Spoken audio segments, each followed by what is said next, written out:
And welcome here to Talking FCB, and welcome to the preview of the Copa America final between Argentina and Chile. Now, it's a reflection not only of last year's final, but also a repeat of the first game of the group stage of this Copa America, which saw Argentina victorious over Chile by 2-1. However, in last year's final, which is a very, very dramatic one in Chile, it finished on penalty kicks, with Chile progressing and becoming the champions. So it's very much there for both teams. Both teams will feel going into this game they're both very different to last year, and it's certainly a very different game from that first group stage game in which Argentina did come out 2-1 winners against Chile. But on that night, Chile certainly hadn't hit the sort of form they're in now, and there was also no Lionel Messi in the team for Argentina. So very, very different teams, very, very different form going into this game, and I think going into this final it's really, really delicately poised. I think both teams are on good form, both teams have got very good players, and it should be an absolute cracker in what has been a very, very good tournament.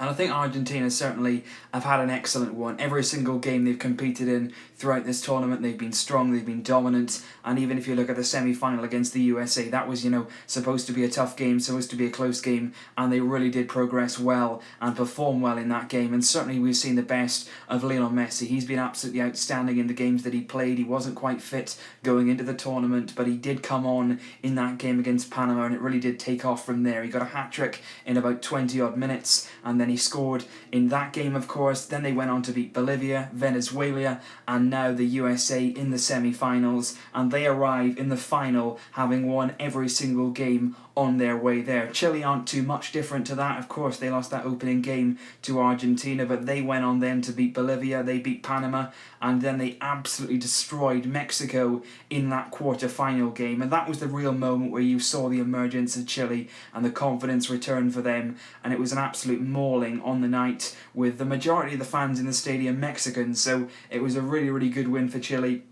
Boosted their confidence no end, and certainly gave them a lot of momentum going into that semi-final against Colombia, which once again was supposed to be a very tight game. And that was a very interesting game actually, because Chile took a 2-0 lead going into half-time, and then there was a very long delay, about 2-3 hours, due to a storm, and that was actually when Colombia was starting to come back into the game and gain some momentum. So the game was actually disrupted quite heavily by that storm, and Chile after half-time just managed to see it out. So going into the final, they're okay. In that game they were missing Arturo Vidal through suspension, but he will certainly return for them, and he's absolutely key to them in that midfield. And I think that's where the game is going to be won and lost. Of course, it's going to be about how Lionel Messi plays and how much he's going to be allowed to dictate this game. It's going to be about whether the strikers can finish their chances. Certainly on Argentina's side, Gonzalo Higuain has performed very, very well, matching his club form this season with Argentina. He's been finishing off the chances that Lionel Messi has been providing for him, and certainly Chile's attack is one that is very, very strong indeed.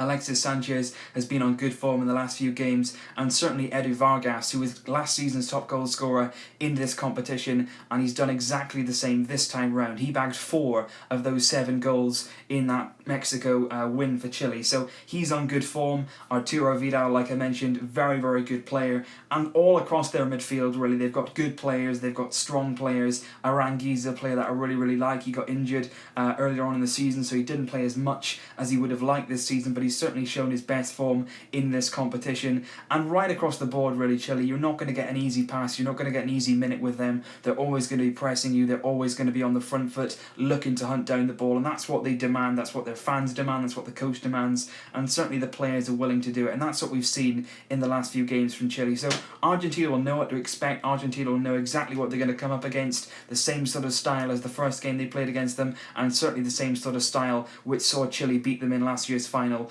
But I do expect Argentina to really respond to that. I think this is a different Argentina team, like I mentioned. This is a team that is now very confident, has got a number of good players to choose from. There are a few problems and concerns for Tata Martino going into tomorrow night's game. He's confirmed in a press conference this evening that Augusto Fernandez and Lavezzi will both be ruled out of the final.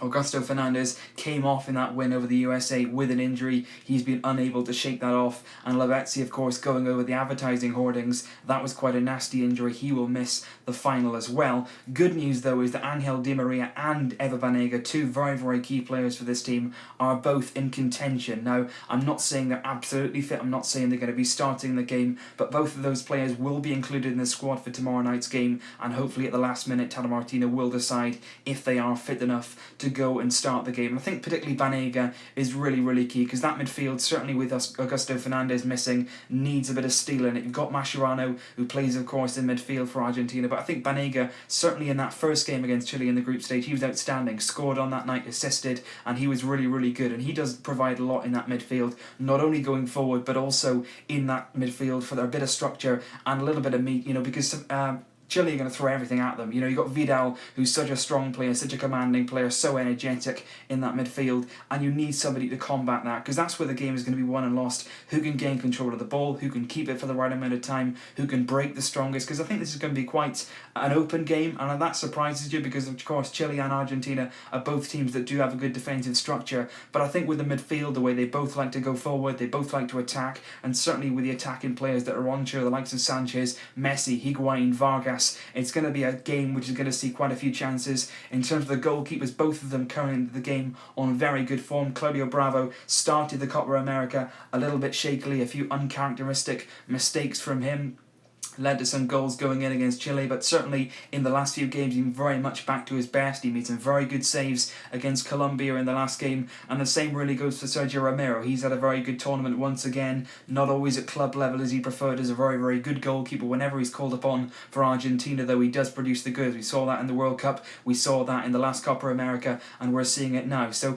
that's good. All I worry about with Argentina really is their defence, and I think they've got a very, very good defensive record as it stands right now, but you just wonder how much pressure that defence has been under throughout this tournament. Not a lot. There's not a lot of teams that have gone up against that defence and really put them under pressure, and it's how the likes of Rojo, how the likes of Otamendi are going to react to that. Can they step up? Funes Mori, he's a new man on the scene, had a very, very good season with Everton, has had a very, very good tournament, but can he continue to handle the pressure, and the pressure of Alexis Sanchez, the pressure of Vargas, of course, both of them extremely quick players as well. So they're going to have to be focused, they're going to have to be organised for the full 90 minutes. I wouldn't be a little bit surprised to see this one go past the 90 minutes. We may even see a repeat of penalty kicks like we did last year. Who knows? But I think it is going to be an exciting game, because this is a game that you really want to see the best players turn up, the best players play the best that they can, and certainly Lionel Messi will hope he'd really put his stamp on this game. He's had the World Cup final, he's had the Copa America final last season, and in those games you felt that he wasn't particularly bad,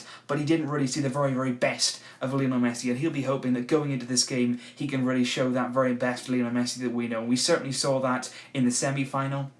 He's now the outright all-time top goal scorer of Argentina, so he's certainly got the pressure off that goal, and now he can go into this game with a clear mind, and his mind is simply on securing that trophy. And certainly going into this game, both camps seem very positive, and you'd expect. Tata Martino has been speaking just now. He said that Lionel Messi, he feels, is recreating the form that he does with Barcelona. He said that he thinks that it's been coming for a long time now, and he's finally realising his potential with the national team in the last few years. World Cup final in 2014, Copa America final in 2015, and can we now see Lionel Messi lift the trophy in 2016, get that maiden honour for Argentina? He's got the Olympic medal, but can he now go and claim the Copa America? And then if they can win this tournament, you'll certainly be looking ahead at Russia in 2018 at the World Cup and thinking, go on, go and have a good go at that one as well. Quick word on Tata Martino. I think he's done a good job. I think he's certainly managed the squad very, very well this season. I think coming into this game, he's been trying out new players. You saw in their World Cup qualifying campaign that he was trying a few new faces, trying to integrate them as quickly as possible. That didn't go so well. They've not really started their World Cup qualifying campaign startlingly well, but that certainly stood them in good stead coming into this competition. He's managed to find the balance. He's called up the right players, and apart from that as well, there's players on the bench and not even included in the squad squad, which are going to really help Argentina in the years to come. The likes of Aguero, of course, who's been on the bench for most of this tournament, but you can always bring him on. We've got Di Maria to come back into the reckoning. Then there's the likes of Paulo Dybala, who's not even here, who may well play in the Olympics. We don't know yet, but there's certainly a lot of potential from Argentina. There's a lot of good players, but certainly Chile are a very, very tough opponent, and it is not going to be an easy game tomorrow going into this final. I'm going to go with 2-1 Argentina, a repeat of the scoreline of the first group stage game in this Copa America tournament. I think they're just about going to edge it. They're going to score first, gain that momentum, keep their confidence going, and it's just going to be a bit too much for Chile to combat. What I would really like in this game is for Lionel Messi to score, preferably the winner or something, just to get everybody off his back when they're talking about Argentina and talking about Messi's success of the national team. If he could score in a final and win the trophy, that would altogether put to bed any sort of speculation that he's not good enough with Argentina, which for me is absolute rubbish anyway. And I would also like to see Gonzalo Higuain score. I think he's had a lot of criticism at the World Cup, a lot of criticism when they lost the Copa America last year, and rightly so. He wasn't good enough on those occasions, he wasn't clinical enough, but certainly in this Copa America and all season long at Napoli, he's been absolutely outstanding. So if you're forgetting those other years, credit where it's due. He's been very, very good now, and if he and Messi could score and worked again to get together tomorrow, that would be an outstanding result, and to lift the trophy together, all may be forgotten. So leave your thoughts down below, guys. Let me know your predictions for this game. It's going to be an exciting one. I'm really looking forward to it. Hopefully Messi can do it. We believe that he can. See you very, very soon. Until then, Vesca, El Barça.